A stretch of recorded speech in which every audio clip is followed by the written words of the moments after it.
नमस्कार, मैं वंदना मिश्रा। वंदना music classes में आप सभी बच्चों का स्वागत है। बच्चों, हमारी यूनिट 4 चल रही है। यूनिट 4 में हमारा जो टॉपिक है आज का, उसका नाम है ध्रुपद। ध्रुपद क्या है? लास्ट वीडियो में बच्चों आपने देखा होगा कि आपने गीत और धमार के बारे में पढ़ा है, ठीक है ना। अब बात आती है हमारे ध्रुपद की। ध्रुपद क्या है, ध्रुपद कैसे बना, ध्रुपद का जो आपका इसमें किसके ताल के साथ बजाया जाता है, जो भी आपके इसमें जो टॉपिक बनेंगे उन सब पर हम चर्चा करेंगे। बच्चों, वैसे तो ध्रुपद के बारे में काफी लॉन्ग डिटेल आप दे रखा है बुक्स में। मैं आपको बार बार बताती हूँ और समझाती हूँ कि बच्चों, मैं आपको जो नोट कराती हूँ बहुत ही ज्यादा इम्पोर्टेंट, जितने में आपका प्रॉपर उस शब्द का अर्थ स्पष्ट हो जाए। हम आपको कराने का जो हमारा उद्देश्य है यहाँ बस यही है कि आप उस छोटी सी चीज में उस अर्थ का उस शब्द का अर्थ स्पष्ट कर सके, ठीक है ना। तो हमें पहले आप इस चीज को सुन लीजिए कि क्या क्या है इसमें, ठीक है ना। तो बच्चों, ध्रुपद एक हमारा प्राचीन गीत का प्रकार है। ध्रुपद जो हमारे गाते थे पहले लोग, उनको बच्चों कलावंत कहा जाता था। मतलब ध्रुपद गाने वाले को बड़ा ही स्पेशल बोला जाता था कि भाई ये तो बड़ा स्पेशल है। क्यों? क्योंकि ना मतलब वो जो गायन शैली है बच्चों, अपने आप में बहुत ही विशेष है। ये गंभीर प्रकृति की गायन शैली है बच्चों। इसको गाने में, यानी इसका जो गायन करते हैं उस समय हमारे गले पर और फेफड़ों पर बल पड़ता है। बल मीन्स जोर पड़ता है, ठीक है ना। इसलिए बच्चों इसको मर्दाना गीत भी कहा जाता था पहले पहले बच्चों, क्योंकि इस पर जोर लगाकर इसको गाया जाता था। मतलब इस पर गाने पे जोर पड़ता था, बल पड़ता था, इसलिए इसको मर्दाना गीत भी कहा जाता था। ये सब डिटेल बच्चों आप एक बार हमें सुन लेंगे तो इसमें ही आपको याद हो जाएगा। मैं आपको नोट बाद में कराऊंगी, पहले आप मेरी बात को सुन लीजिए, ठीक है ना।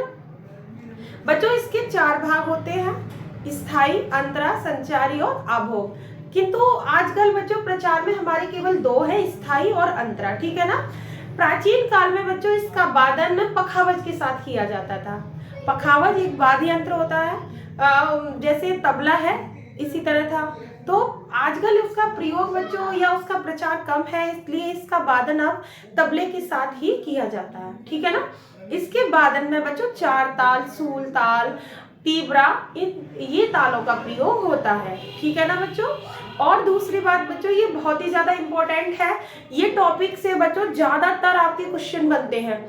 आपके जो सिलेबस में तो है ही, आपका 10th 12th सारे सिलेबस में तो ये आता ही है, लेकिन जो बच्चों कॉम्पिटिशन लेवल की जो कैंडिडेट हमारी तैयारी कर रहे हैं उनके लिए स्पेशली बहुत ही ज्यादा इंपॉर्टेंट टॉपिक है। इसलिए क्योंकि ना बच्चों इसमें से छोटी छोटी पॉइंट ऑफ चीजें निकाल कर यहीं से क्वेश्चन बनते हैं।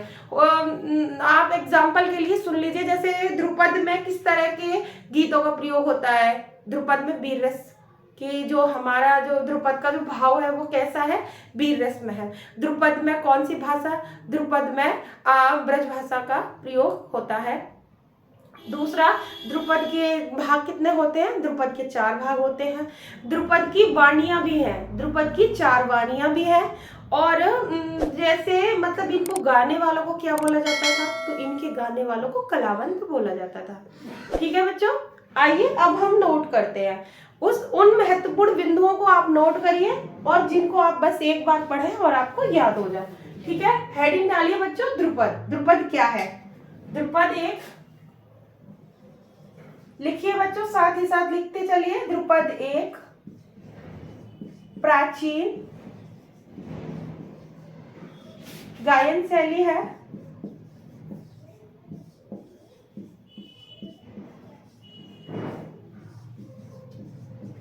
ध्रुपद का आविष्कार बच्चों, इसके आविष्कार के या इसके बनाने के बारे में काफी मतभेद है, किंतु ये अधिकतर प्रचलित है या प्रचार में है कि ध्रुपद का आविष्कार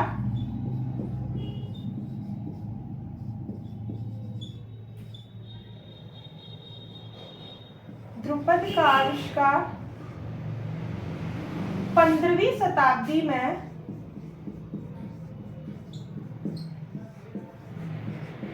ग्वालियर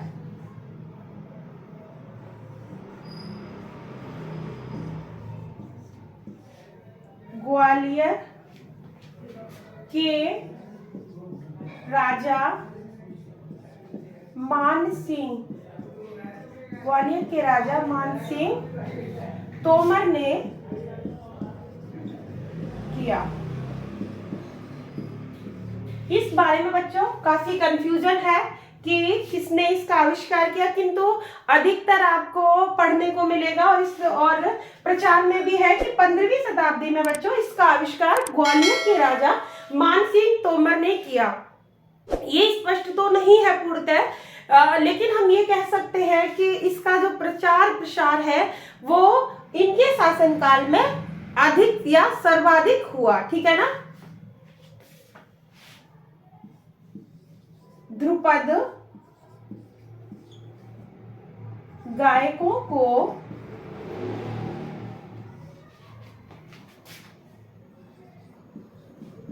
कलावंत कहा जाता था। ठीक है ना बच्चों, अभी हमने आपको बताया था ध्रुपद गायकों को कलावंत कहा जाता था। अकबर काल में जो हमारे राजा महाराजा जो हुए शहंशाह, अकबर काल में तानसेन, अकबर के ही तो दरबार में थे ना तानसेन जी, तानसेन, उनके गुरु स्वामी हरदास जी,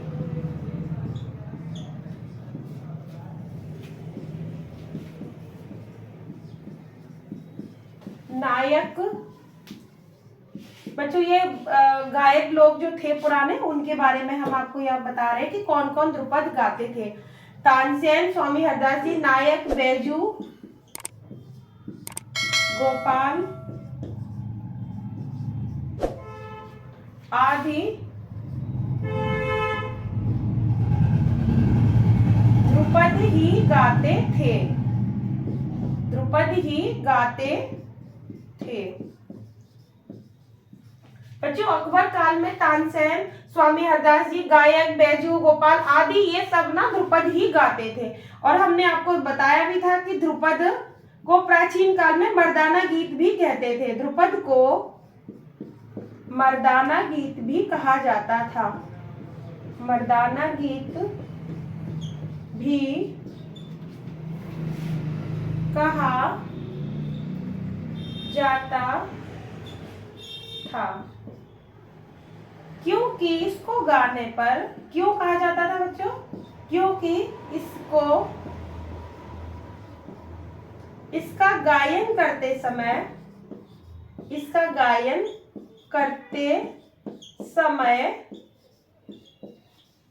गले और फेफड़ों पर बल पड़ता है, गले व फेफड़ों पर बल मीन्स जोर पड़ता था। ठीक है ना बच्चों, इतनी बात आपको समझ में आई।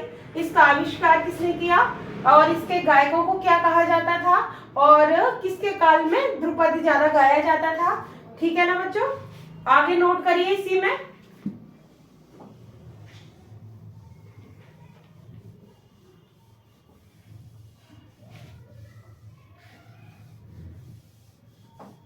इसी में बच्चों आगे नोट करिए।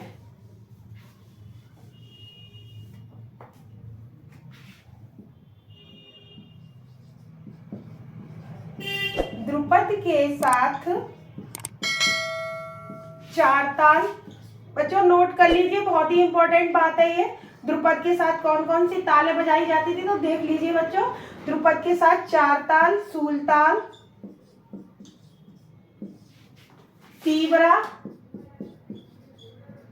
तीव्रा ताल आदि का प्रयोग होता है। ठीक है ना बच्चों, ध्रुपद की संगति, बच्चों संगति मीन्स किसके साथ बजाया जाता है। ध्रुपद की संगति पखावज से होती थी। बच्चों प्राचीन काल में ध्रुपद की संगति पखावज से होती थी, किंतु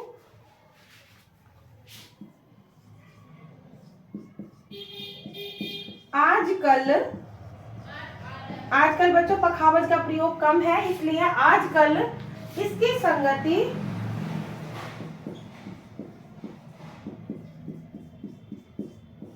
तबले पर होती है। ठीक है ना बच्चों।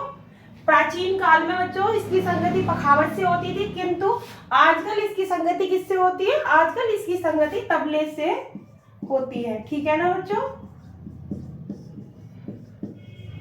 अब ध्रुपद में कौन से रस की प्रधानता थी? ध्रुपद में वीर रस। ध्रुपद में बच्चों किस रस की प्रधानता है? ध्रुपद में वीर रस की प्रधानता है।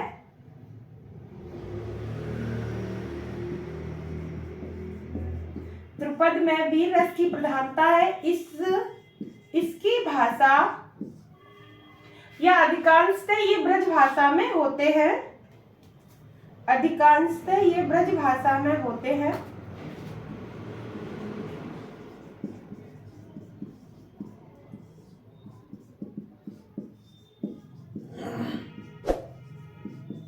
अधिकांशतः बच्चों ये ब्रज भाषा में होते हैं। ठीक है ना बच्चों। अब ध्रुपद को जब गाते हैं तो गायक किस किस का प्रयोग करते हैं, ये भी आप समझ लीजिए बच्चों। ध्रुपद में किस किस का प्रयोग होता है बच्चों? गायक क्या क्या करते हैं ध्रुपद में? गायक कण, मीण, गमक एवं लयकारी। बच्चों इसमें लयकारी का विशेष योगदान है या विशेष महत्व है। लयकारी का प्रयोग करते हैं बच्चों। लयकारी क्या होती है? लयकारी की दुगुन, चौगुन, अठगुन तक इसका प्रयोग करते हैं और इसमें गमक का प्रयोग विशेषतः बहुत ही अधिक होता है और इससे इसकी खूबसूरती भी गमक से आती है। ठीक है ना बच्चों। ध्रुपद में गायक किस किस चीज का प्रयोग करते हैं? ध्रुपद में गायक कण, मीण, गमक, लयकारी का प्रयोग करते हैं। अब बच्चों ध्रुपद के भाग कितने होते हैं ये नोट करिए। ध्रुपद के 4, याद रखना बच्चों, इंपॉर्टेंट है, बहुत ही ज्यादा इंपॉर्टेंट। ध्रुपद के कितने भाग होते हैं? ध्रुपद के 4 भाग होते हैं। कितने भाग होते हैं? ध्रुपद के 4 भाग होते हैं। नंबर 1 स्थाई, नंबर 2 अंतरा। पहला बच्चों स्थाई है, दूसरा अंतरा है, तीसरा है बच्चों संचारी। कौन सा है? तीसरा है बच्चों संचारी और चौथा है आपका आभोग। कितने भाग हमने आपको बताए हैं बच्चों? ध्रुपद के 4 भाग होते हैं। ध्रुपद के 4 भाग स्थाई, अंतरा, संचारी और आभोग। बच्चों इसकी ताल स्पेशली पूछी जाती है कि ध्रुपद कौन सी ताल में बजाया जाता है? ध्रुपद अधिकतर 4 ताल में बजाया जाता है। ठीक है ना। और ध्रुपद गाने वालों को क्या बोला जाता है? कुछ पॉइंट में आपको बार बार रिपीट कर रही हूँ क्योंकि ध्रुपद से हमेशा बच्चों क्वेश्चन यहीं से बनते हैं। ठीक है ना। ध्रुपद की किसके ताल के साथ बजाया जाता है? ध्रुपद 4 ताल के साथ। ध्रुपद के कितने भाग होते हैं? स्थाई, अंतरा, संचारी, आभोग। ध्रुपद में कौन से रस की प्रधानता होती है? ध्रुपद में वीर रस की प्रधानता होती है। ध्रुपद कौन सी भाषा में? अधिकतर ब्रज भाषा में। ध्रुपद गाने वालों को कलावंत कहा जाता था। ये एक मर्दाना गीत है, ये गंभीर प्रकृति का गीत है। बच्चों बहुत ही इंपॉर्टेंट और ज्यादातर क्वेश्चन बनते। ध्रुपद आपके सिलेबस का वेरी इंपॉर्टेंट टॉपिक है। सबसे ज्यादा क्वेश्चन जो कंपटीशन में आते हैं वो आपके ध्रुपद से बनते हैं। ये मतलब आप ये समझ लीजिए और लास्ट ईयर के आप पेपर उठाकर देख लीजिए। ध्रुपद में से आपके इंपॉर्टेंट क्वेश्चन बहुत अधिक बनते हैं। ठीक है ना। तो इस टॉपिक को आप ध्यान से देखिए, आगे इसी में नोट करिए बच्चों, नोट कर लिया करिए बच्चों साथ साथ, नहीं तो आप स्क्रीनशॉट ले लिया करिए जिससे आप अपना जो आपका टॉपिक है, जो आपकी थ्योरी बीच में कटे ना। आप बीच बीच में रोक कर आपको इसको नोट करते जाइए, नहीं तो आप स्क्रीनशॉट ले लीजिए। ठीक है ना। आगे नोट करिए।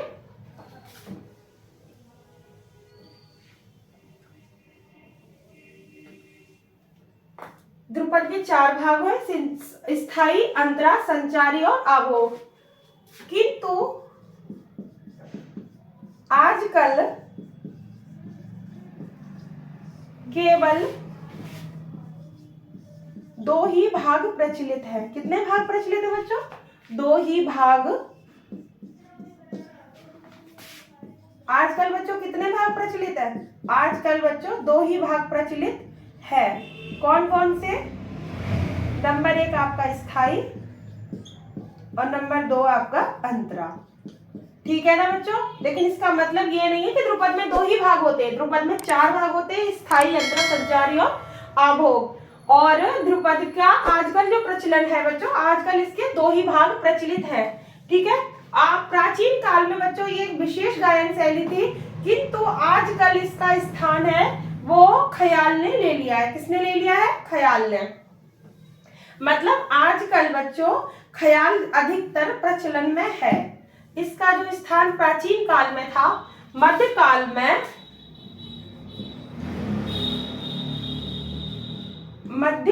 में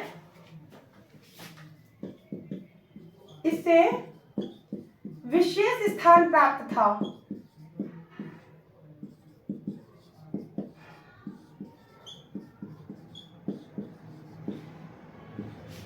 मध्यकाल में बच्चों, अकबरकालीन मध्यकाल में बच्चों इसको विशेष स्थान प्राप्त था। अभी हमने आपको बताया भी था कि विशेष कैसे, इसको गाने वालों को ही एक नाम दे दिया गया था, कलावंत, मतलब स्पेशल है ये। क्यों? क्योंकि ये ध्रुपद गा लेते हैं। तो वो वाला जो स्थान है वो आजकल ख्याल ने ले लिया है। मतलब आजकल इसका प्रचलन कम हो गया है। ठीक है ना? मध्यकाल में इसे विशेष स्थान प्राप्त था, किंतु आजकल बच्चों क्या प्रचलन में है? आजकल ख्याल अधिक प्रचलन में है। ठीक है ना बच्चों? एक लास्ट इसका जो इम्पोर्टेंट एक नोट है वो भी लिख लीजिए। ध्रुपद की 4 वाणियां होती हैं। ध्रुपद की क्या होती है बच्चों? 4 वाणियां होती हैं।